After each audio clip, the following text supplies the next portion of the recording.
My name is Sara Johansen and I'm a sewing blogger.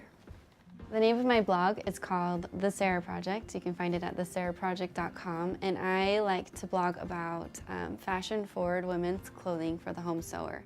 You can find a variety of different projects, from dresses to pants to children's wear. I started sewing in 2009 after attending BYU, Idaho for 2 years. I wasn't sure what I wanted to go into, but I knew for sure I wanted to be a stay-at-home mom with my kids. So I really thought the school family life would be a good fit for me. And so I started taking their classes, and after I took the first beginning clothing construction class, I was hooked instantly and I fell in love with sewing. When I started taking the sewing classes, it was a really natural progression for me to combine fashion and sewing. I had started my blog a little after my daughter was born, but I didn't really have a direction for it, and so it took me a couple of years to figure this out. Maybe it was having 2 kids in no time that I realized I needed some time for myself, and it's funny how when you have all the time in the world, you don't get anything done, and when you have no time, that's when everything seems to happen. I started out really small.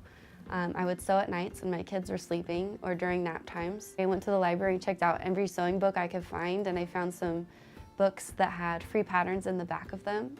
I just became so obsessed with it. I wanted to know everything about sewing, even more than I had learned from BYU. And so I started listening to podcasts, and there was this one podcast in particular that talked about this social network online for sharing your sewing creations called Collabora.com.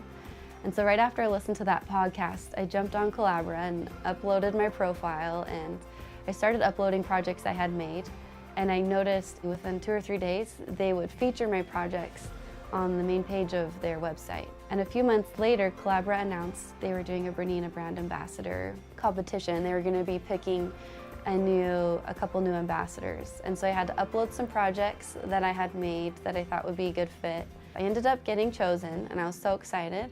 I get a Bernina sewing machine on loan while I'm working with them. I get to post blog posts on their blog, weallsew.com. I got to take over their Instagram a month ago, and that was really exciting. Bernina to me is a huge brand. To me, it's the best of the best, and the coolest part for me is that I worked with Bernina while I was in the sewing labs at BYU. And so I feel like I got to start out and learn on the best, and it's so cool to see that in a year I'm now a Bernina brand ambassador representing what I consider to be the best. It's taken me a year to really grow. I feel like I really know who I am now and what I represent and what I want to do. So find something that you're really passionate about and that you really love, and keep it really simple. I feel like people that keep it really simple do really well. Try to make things that did not look homemade. Homemade equals bad. So that's something that I always try to keep in my head when I'm sewing. If it means I have to unpick something 10 times, I'll do it. The sewing classes at BYU are really fun and really addicting, but they are also challenging. And so I just want to say to make sure you stick with it, even if you don't understand a technique, to keep working at it. The more you sew, the better you'll get, and the more things will make sense. Don't get discouraged. Keep on trying, keep on going. Don't let that keep you from sewing.